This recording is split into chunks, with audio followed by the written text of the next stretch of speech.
Ayan guys, meron tayong JX3 Pro na Geely. Ayan, so may problema ito guys. So tingnan natin kung concern itong customer natin guys. So ayan, pumasok tayo guys. So ayan, yung bisay pumasok tayo yan guys. So papandarin na natin yan guys para tingnan natin kung mayroong problema. Ayan o, yung probe sensor nya. Ayan, yung radar nya guys. Ayan, nakita ninyo. So nasa gitna ang sensor kasi tatlo yan guys.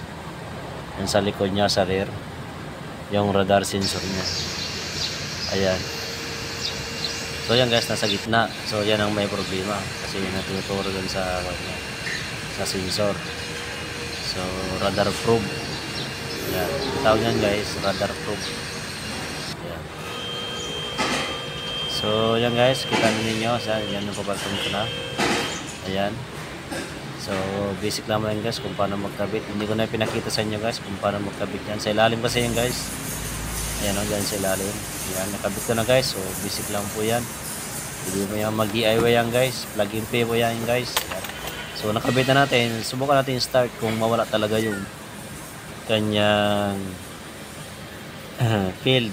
Sabi niya doon sa may radar probe sensor niya guys. Ayan. So, titignan natin kung okay na siya o meron pang salinong problema niya. So, ayan guys.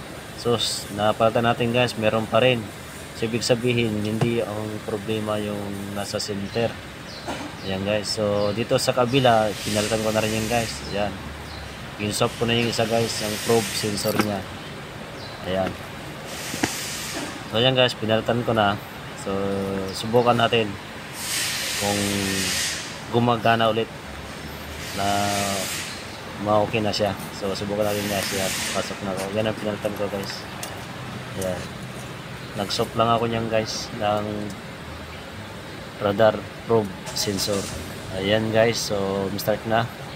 So subukan natin kung gagana na siya. Ayan. So reverse tayo guys para malaman natin. Ayan, naka-rear niyan. Reverse na. So ayan, so okay na siya, wala na yung kanyang signboard na kulay yellow. Ayan. Ayan, so atras natin para malaman natin yung sensor niya kung nag-activate na siya. Ayan guys, so matras na ako guys. Ayan, kita ninyo, atras na yan guys. Ayan o, may green na. Ayan o, green. Ayan o, so ibig sabihin okay na yan guys. Ayan. So sana meron kayong natutunan guys kung paano nag-diagnose ito ating JX3 probe radar sensor. Ayan. Maraming salamat po sa manonood sa aking gina-vlog sa Marius Garis na po. Ayan. Bye bye.